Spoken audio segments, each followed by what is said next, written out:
We're back and we're ready to talk more wrestling. BVarsity Live, segment number 3 here on January the 7th. It's the second semester.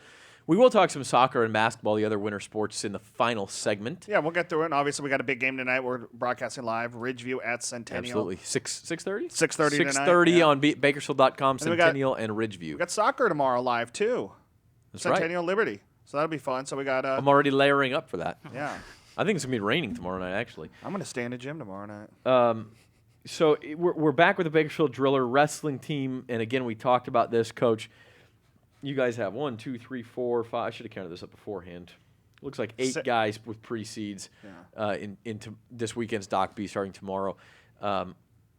But again, here you guys have had top 10 finishes in state, 8 out of the last 9 years or something, and won a state championship in that time, and yet you play second fiddle in your own section almost because of Clovis. They're one of the best, probably the best public school program in the nation up there, in your own backyard, kind of.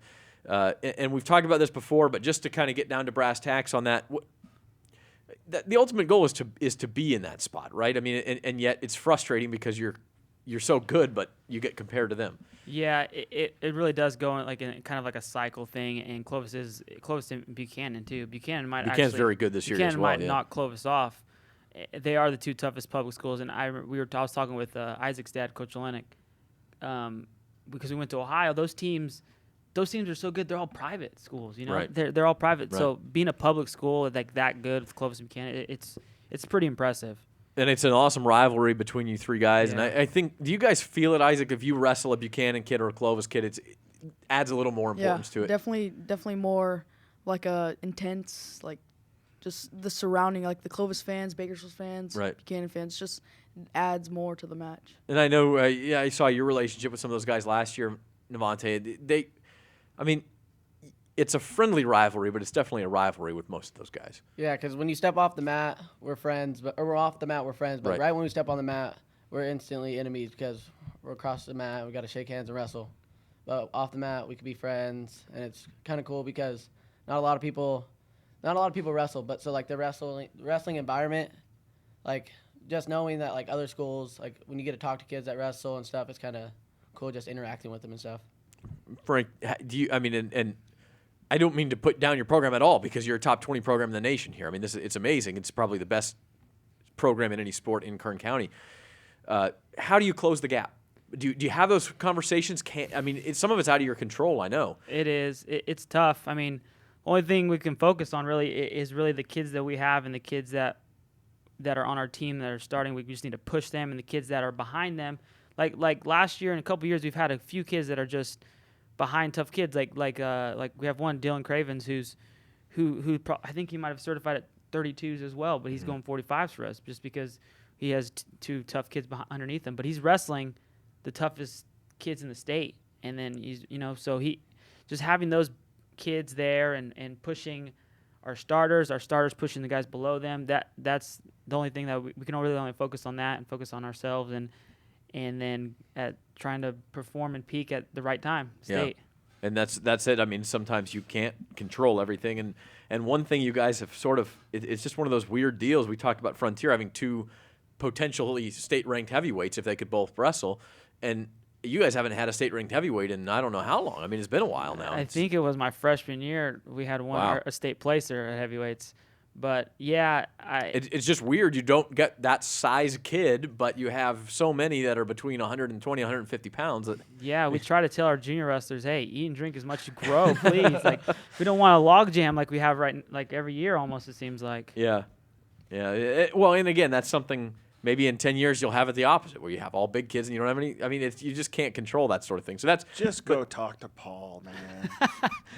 Yeah, but that's honestly, it is a compliment to you guys that you're able to do these things and be, go to the Ironman and have kids wrestle so well and all of that. So, we appreciate having you guys here and watching you. Just to follow up with you guys, Izzak, you mentioned that you were two matches short of placing at state last year. Where would you like to be this year? Obviously, the ultimate goal is the top. Do you feel like that's realistic for you this year? Yeah, I feel like I can. That's my ultimate goal, being state champion, and just making it to the finals.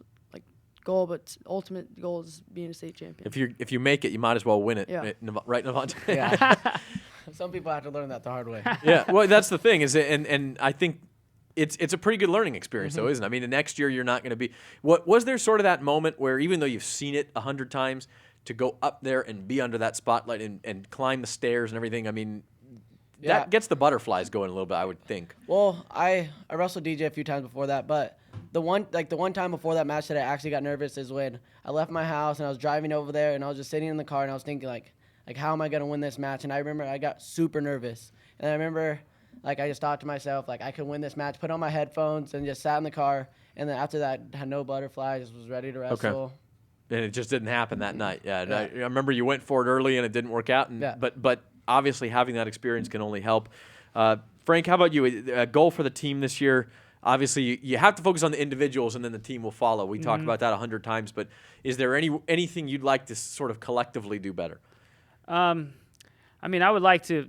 Like last year, I think they placed top 5. You get a plaque top 5. I would like as a team. I think the goal is, we want to be in that top 5 contention. I think realistically, I mean, it's hard to say that because that one year they did win state.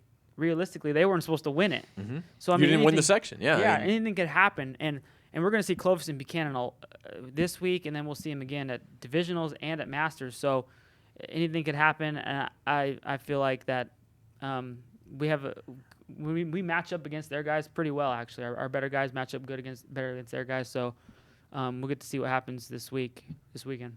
Awesome. Well, we love talking to you guys, and good luck this weekend. We'll catch up later. How's that sound? Sounds great. Good. All right. We'll be back on BVarsity Live with our final segment after this. Our thanks to Frontier Wrestling and VHS Wrestling for stopping by.